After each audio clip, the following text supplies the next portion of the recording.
Thank you so much. Thank you for everything. Bye bye. Have a nice day. Thank you.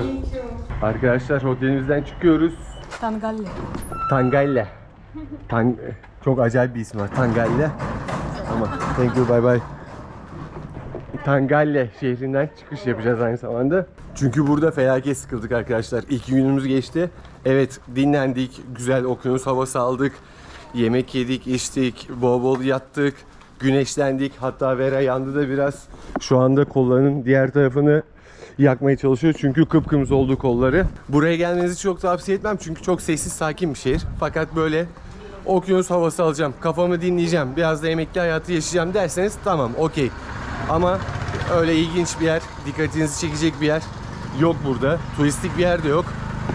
Sadece şuradan giden yol, evet, sahil şeridi. Onun dışında da sokaklar böyle lağım kokuyor arkadaşlar. Çünkü sokakta lağım geçiyor. Şimdi de otobüs durağına gidiyoruz. Merisa'ya doğru yolculuğumuz başladı. Ve Sri Lanka'da insanlar karşıdan karşıya geçmek için yaya geçidi kullanıyor.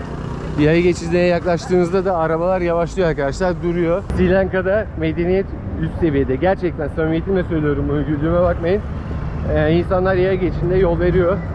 Bizim ülkemize göre farklı bir şey tabii bu. Hafta sonu Sri Lanka'da her yer kalabalık oluyor. Yine bir otobüs durağı ve felaket bir kalabalık var. Hello my friend. How are you? Good? Hello. How are you? Thank you. Which bus going, Merisa? 1 o'clock coming. 1 minute. 1 p.m. Huh? 1 p.m. coming. 1 p.m. coming. Okay. Okay, where they? Over there, gold. Other side. Okay. Number 31. Okay, we look Melisa. Thank you so much. Have a nice day. Thank you. Thank you. Buraya otobüs gelecekmiş arkadaşlar. Melisa'ya giden. Biz de burada bekleyeceğiz. Şurada beklediğimiz yerde bir CD'ci var arkadaşlar. Kaset satıyor. İçerisini size göstereceğim. Hayvan. Can I check inside? Thank you so much. Bakın arkadaşlar, burada CD çoğaltıyor. Eski sistem. Biz bunu 15 sene önce internet kafede yapıyorduk. Öyle çeşit çeşit diziler var. İçerisinde güzel gözüküyor, bakın. Buradan DVD'nizi alıp film izleyebilirsiniz.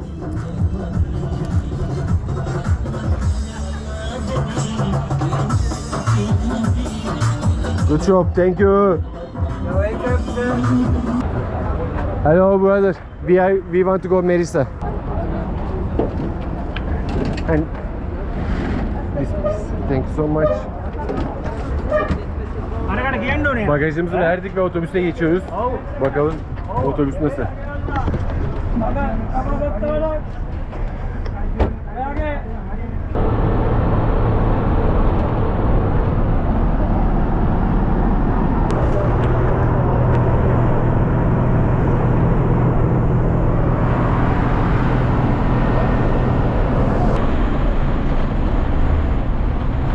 Ve an itibariyle Sri Lanka'nın güneyindeki en popüler kasabadayız. Mirissa geldiğimiz yer arkadaşlar. Şimdi otobüsten indik, otelimize gideceğiz. Önce bir eşyalarımızı bakacağız. Ardından da şehir turumuz hızlı bir şekilde başlayacak. Vera haritayı açtı. Yaklaşık 3-4 dakika yürüme yolumuz var. Yol üstünden otele. Çok farklı bir yere geldiğimizi şehrin girişinde anladım. Çünkü felaket bir kalabalık var burada arkadaşlar. Yine Avrupalı turistler burasını doldurmuş.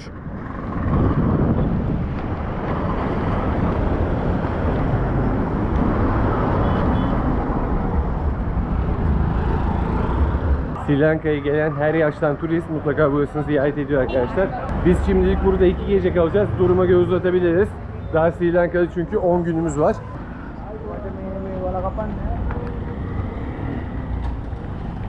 Otelimizin sokağına giriş yaptık. Ve benden size tavsiye arkadaşlar.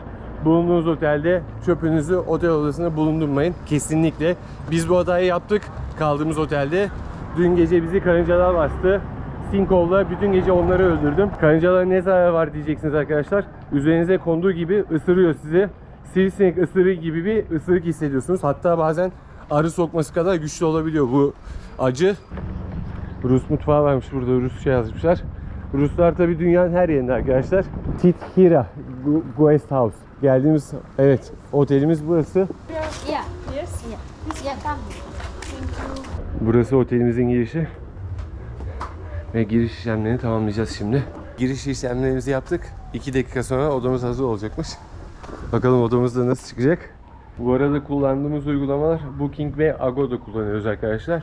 İkisinin de fiyatları karşılaştırıyoruz. Genelde Agoda daha uygun fiyatlı çıkıyor. Ama bazen de Booking uygun fiyatlı çıkıyor. Agoda'da bulamadığımız oteli Booking'te buluyoruz. Bu şekilde rezervasyonlarımızı bir gün önceden yaptırıyoruz. Hiç öyle birkaç haftadan önce rezervasyon yaptırdığımız olmadı. Çünkü çok anlık kararlar veriyoruz. Haritadan bakıyoruz neresi bizim için uygun. Ertesi gün oraya gidiyoruz. Otobüsle adım adım gezmeye devam ediyoruz. Tam da şu anda kanalıma abone olabilirsiniz bana destek vermek için. Videomu beğenirseniz de beğen butonuna tıklamayı unutmayın. Abla bize 2 dakika bekleyin dedi. Meğersem bunun için beklemişiz. Çünkü hoş geldin içeceği verdi abla bize. Vera da çok mutlu oldu. Bakın yüzüne. Önce bunu içeceğiz. Ardından da otelimize geçeceğiz. Bakın karıncalar demiştim size. Her yerde karınca çıkabiliyor arkadaşlar. Milkshake'imin üstünde de karınca var ama önemli değil. Burası otelimizin bahçesi. Bu arada kahvaltı dahi geldik biz otele. Muhtemelen yarın sabah da burada kahvaltı edeceğiz. Gecelik 40 dolar arkadaşlar bu otelin ücreti, 2 kişi kahvaltı dahil. Bugüne kadar tuttuğumuz en pahalı otellerden bir tanesi bu. Çünkü diğer otellerden çok memnun kalmadık. Biraz daha yüksek fiyatlıya geçmek istedik. O yüzden gecelik 40 dolara böyle bir otelde kalacağız. Kahvaltı dahil bu fiyata. Dediğim gibi özel banyosu var. Hemen bahçeden çıktığınızda da, odadan çıktığınızda da pardon, böyle bir bahçesi var. Mis gibi yeşillikler içinde. Caddeden uzak, herhangi bir araç sesi de gelmiyor. Burası üfü üfü esiyor arkadaşlar. Mükemmel bir hava var. Umarım böyle devam eder. Şimdi otelden çıktık ve bir şeyler yiyeceğiz. Daha kahvaltı etmedik. Tangalle'de çok seçenek yoktu çünkü. Bahsetmiştim size. Şurada Mirisa Bistro diye bir yer bulduk. Oraya bakacağız. Ve bugüne kadar gördüğüm en temiz burger geldi arkadaşlar. Şöyle 6700 rupiye hesap ödedik arkadaşlar. Yaklaşık 20 dolara yakın bir hesap ödedik. Şimdi Mirisa Beach'e yakın bir yerdeyiz. Zaten otelimiz de sahile yakındı. Şimdi sahile gideceğiz. Tam şehrin göbeğindeyiz aslında. Zaten şehrin göbeğinde de polisler var burada. Trafik polisleri. Tek şeritli bir yol burası. Sol tarafımızda sahil, sağ tarafımızda sokaklara giriliyor. Bizim kaldığımız otelde az önce geldiğimiz yerde sağ tarafta kalıyordu. Yollarda zaten kaldırım falan yok arkadaşlar. Sri Lanka'nın hiçbirine. Ama sürücüler gayet dikkatli. Şu otobüsler çok tehlikeli tabi. Her zaman bunu kullanıyoruz. Evet, bir ara bulduk ve sahile gidiyoruz şu an. Bir kafenin içinden geçip sahile ulaşacağız. Belki başka yollar da vardı ama biz henüz bakmadık.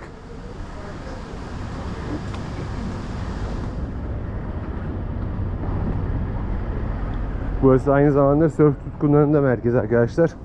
Burada sörf yapılıyormuş. Zaten dalgalı bir okyanus gözükmeye başladı.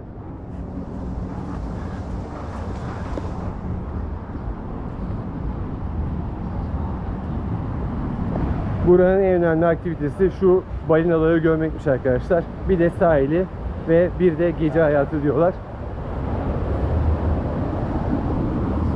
Oo. Okyanus bayağı yükselmiş. Sahili küçülmüş sanki.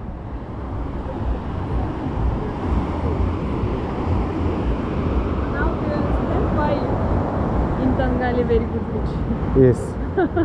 Tanganya'da böyle sahil yoktu arkadaşlar. Kumsallar bayağı büyüktü. Burada kısa bir, dar bir kumsal var. Hemen yanında da zaten işletmeler var. Şurada bir ada var. Vera'nın da zaten hemen dikkatini çekti. What do you think about islands? Let's go. Terliklerimizi çıkarıyoruz ve yola koyuyoruz. Ve sahile yürüyüşümüz başladı.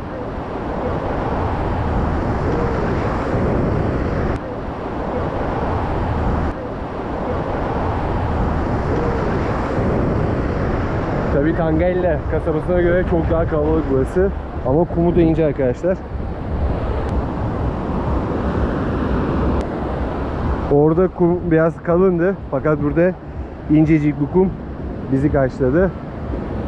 Hayvan. I'm fine, and you? Good. See you later maybe.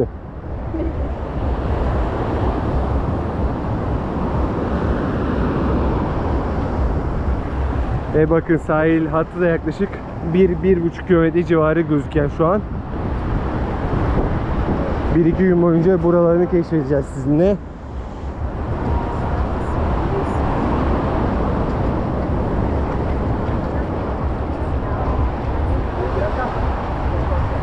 Valla kendimi şu an Antalya'da gibi hissetmiyorum çünkü çok güzel ve tropik bir doğası var buranın. Çok farklı bir dünya. Vera da hemen Telegram kanalına konuşmaya başladı.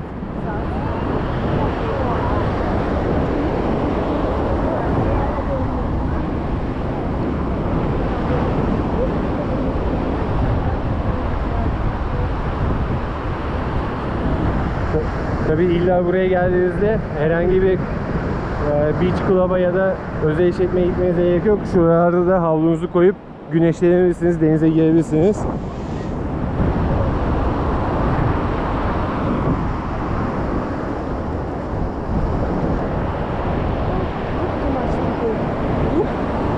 Evet, birçok insan da karşıdaki adaya çıkmak için sırada bekliyor.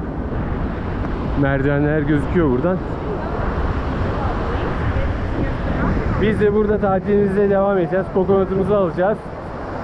Güneşleneceğiz, yüzeceğiz. Tabii aynı zamanda da şehri keşfedeceğiz.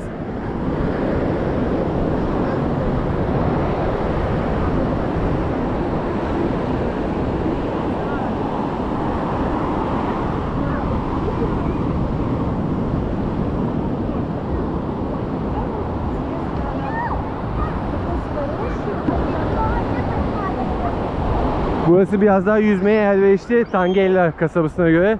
Dalgalar da çok yüksek değil aslında.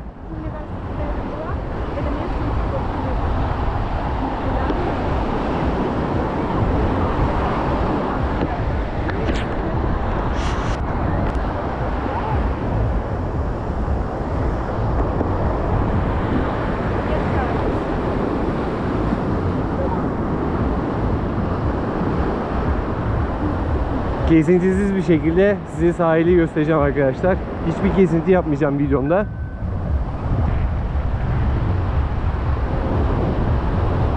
Bakın ne güzel müzikli yerler de var burada. Aynı gün akşamı da burada olacağız tabii ki.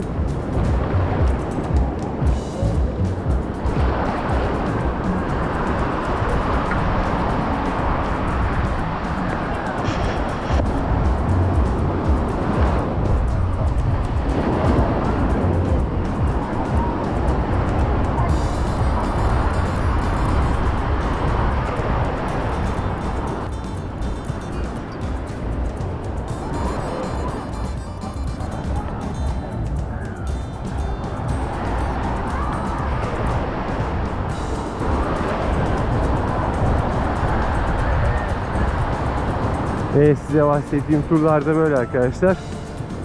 Kaplumbağa görme ihtimaliniz de var burada.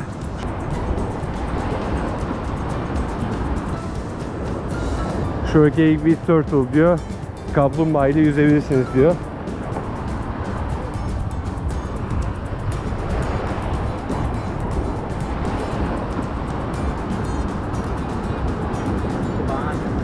Gerçekten mükemmel bir kum varmış burada.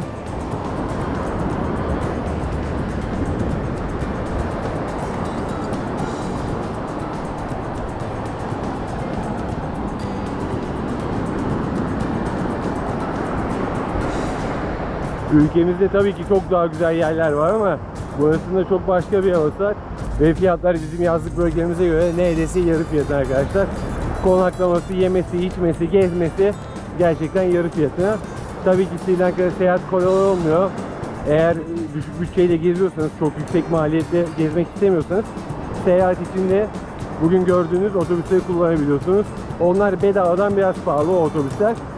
Biraz yavaş gidiyor. Yavaştan kastım şu, ulaşım mesafesi kısa olsa da örnek veriyorum 30 dakikalık mesafeye 1,5 saat falan zaman harcıyor. Çünkü sürekli durup kalkıyor.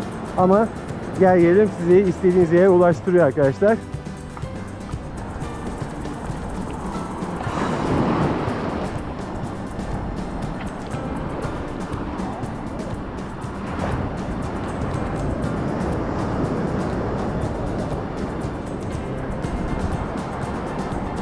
Şimdi do you know what is this island name? Road. One second. Tamam. Nereye ismini sordum şimdi. İsmine bakacak adanın. Parrot Rock. Parrot Rock. Karot Rock. Parrot. Parrot.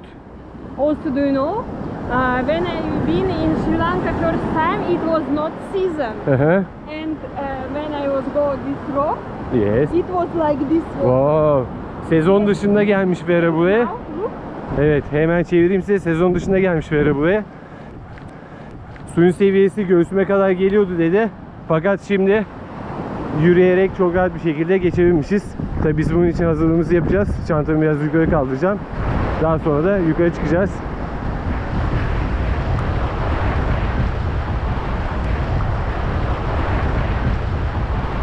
Burada okyanusun dalgaları birbiriyle çarpışıyor. Vera, can you wait a little bit? Of course. I can repeat. And after we can go look Coconut Hill. Coconut Hill. This one. Ha, meşhur Coconut Hill da burasıymış arkadaşlar. Karşıda Coconut Hill diye geçiyor. Zaten Sri Lanka'ya gelen herkes orada fotoğraf çekiliyor. Tabii ki biz de bundan eksik kalmayacağız.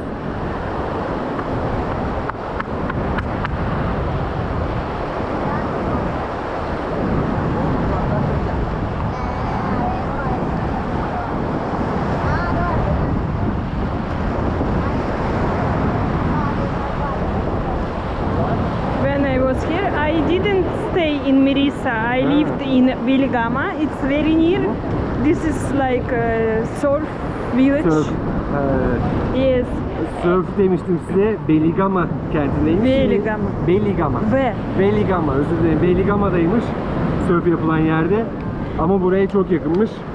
and I came just visit. I visited this Coconut Hill and this rock. That's all. Okay, let's go. Ve yolculuğumuz başlıyor arkadaşlar. Yavaş yavaş, tamam mı? I will try. Evet. I wrote now. Don't stop on the black area because it's wreck. Rock. You understand? Aha. And inside can be danger. Do you remember? We Ayağınızı. yesterday? Deniz kestaneleri varmış arkadaşlar. Kayaların üstüne de basmayın diyor Vera.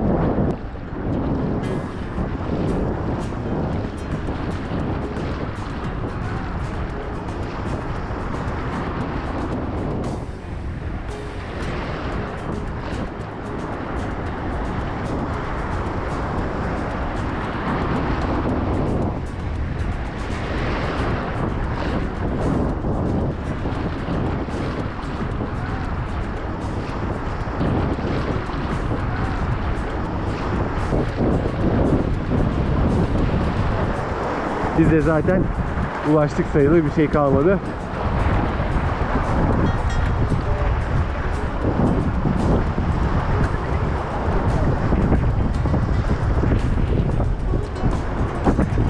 Şimdi de adanın tepesine çıkacağız.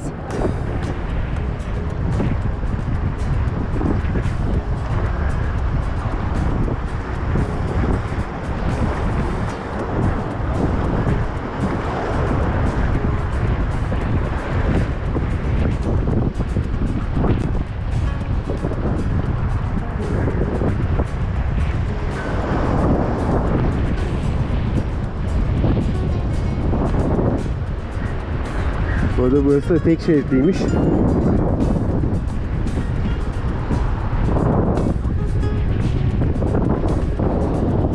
Şuradan geçerken çantanız varsa dikkat edin, dalga ıslatabilir.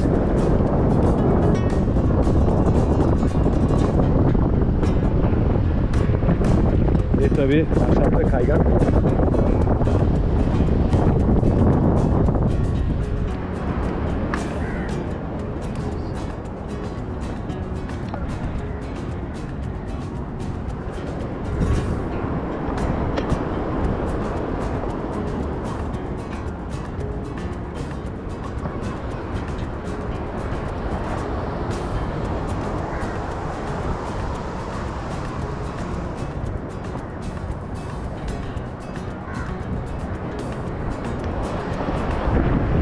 Parot Kayası. Geldiğimiz yerin tam olarak ismi Parot Kayası arkadaşlar. Türkçe anlamı da Papağan Kayası olarak geçiyor. Yukarıdan bakıldığında papağanı andırıyormuş buranın şekli. O yüzden Papağan Kayası adını vermişler.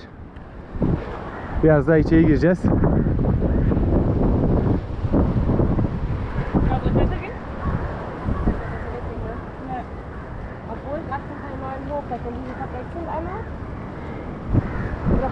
Bakın manzara da böyle.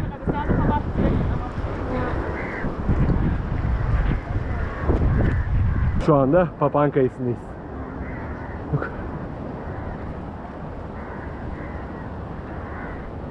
Biraz daha adanın içine gidelim.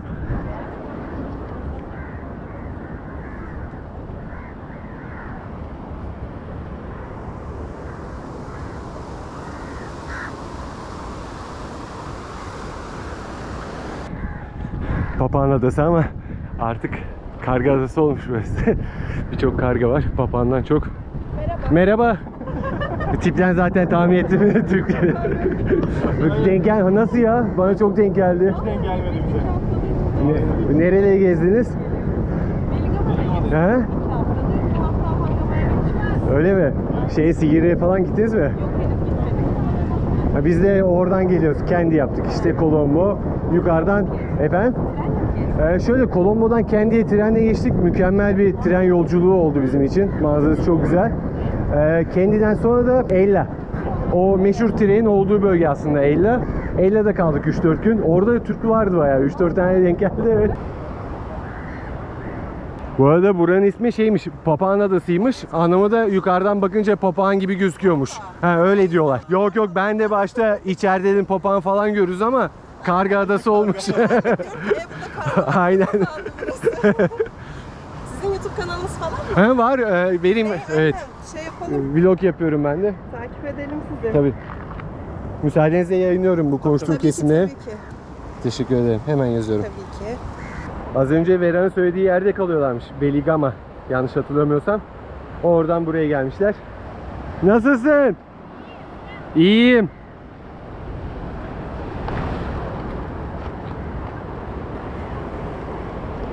Ama buraya gelirseniz tabii terliklerinizi yanınıza alın. Çünkü içerisi taş. Kumsaldan sonra taşa basmak biraz zor geliyor. So you're from Istanbul? Yeah. Alright, merhaba. Merhaba. Good. Nice to meet you guys. Nice to meet you. What kind of alcohol you like it in From Turkey? there we drink some rakı. Rakı, Turkish rakı. I drink with no water, right? Yes. You're supposed to put in Oh, water. yeah. No, You I should. take like a tequila. You should drink and. Yeah, that's it. Enjoy, guys. What's your name? Paul. Paul. From Canada, Toronto. But we're from Medicine, Sri Lanka also. Good. Very good. meeting you. Nice to meet you. Take Nice to meet you. care. Thank you. Bye bye. Ve Papağan Adası'nı terk ediyoruz arkadaşlar. Ada böyle küçücük fakat güzel manzarası var. Biraz daha serin burada hava. Papağan Adası değil, Karga Adası olmuş tabii ki. Hadi.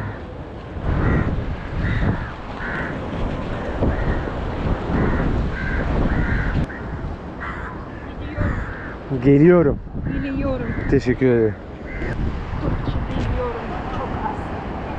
Türkçe çok az biliyorum. Şöyle derme çatma bambulardan korunak yapmışlar ama tehlikeli tabi. Çok güven olmuyor. Ve ne yazık ki Avrupalı insanlar asla yol vermiyor arkadaşlar. Böyle yollarda kesinlikle sizi beklemiyor. Direkt geliyorlar. Sıfır saygı, sıfır hoşgörü. Her insana karşı böyleler. Fakat Sri Lanka insanı olsa bu yolda bekler, gel der. Ama Avrupalı insanlar maalesef bunu yapmıyor.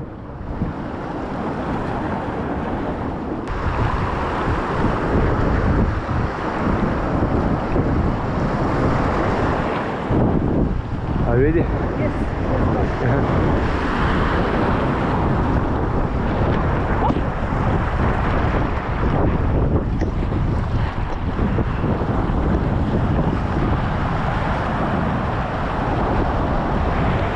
Kopangan Adası'ndaydı. 2 sene önce Kopangan Adası'ndaydım. Buna benzer bir ada vardı. Tabii o da çok daha büyüktü. Yine böyle suyun içinden geçiyorduk karşıya. Yol da uzundu. Ona çok benziyor.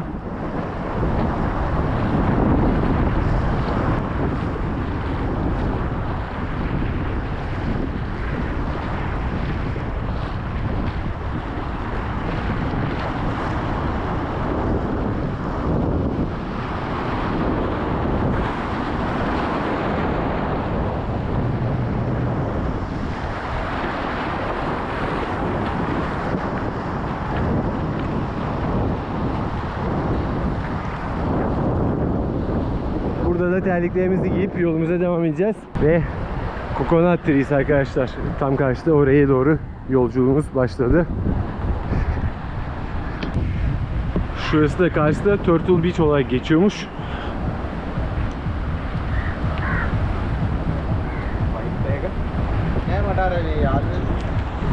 Ve bakın burada da sörf okulları varmış.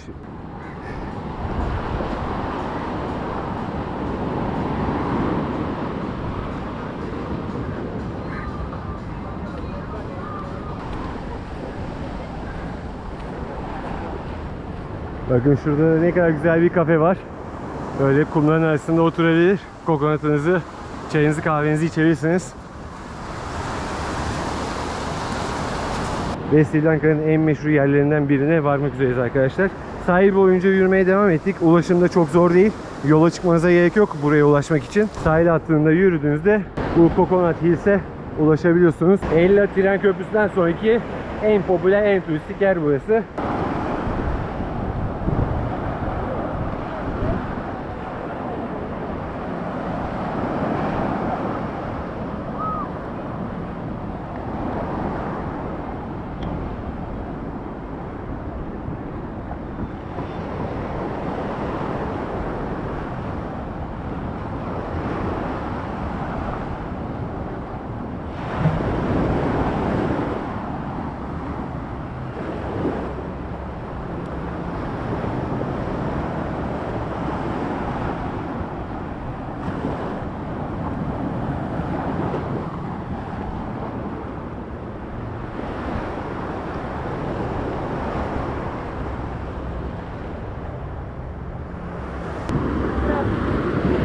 Wow, burada bir dünya yengeç var arkadaşlar ve burada da balıkçılar, yerel balıkçılar balık tutuyor.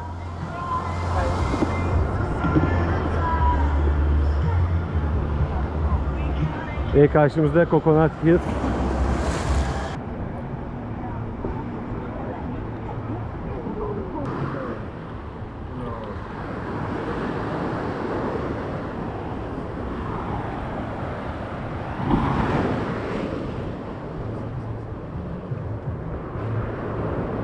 Elimden geldikçe size tüm yolu göstermeye çalışıyorum arkadaşlar.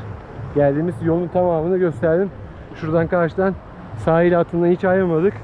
Ara ara tehlikeli yollardan geçtik ama gayet kısa bir yoldan geldik. Şimdi de biraz daha tepeye doğru tırmanacağız.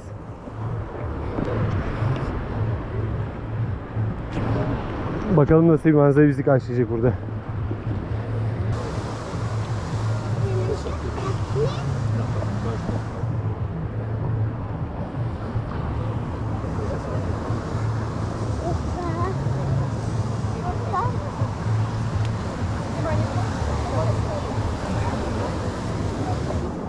Evet, felaket bir kalabalık var burada arkadaşlar.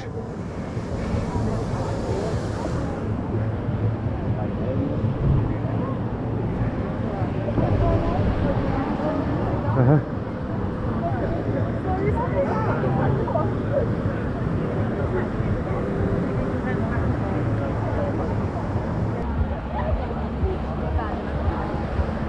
Burada insanlar gün batımını beklemeye başladı. Gün batımı manzaramız da böyle.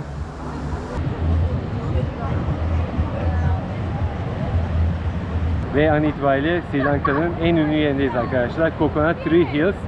Burada yüzlerce insan var. Evet, binlerce diyecektim ama yüzlerce insan var. Arkamda hepsi gün batımını izleyecek şimdi. Gün batımı da zaten şu an oluşuyor. Güneş de birazdan batacak. Muazzam bir kalabalık var burada.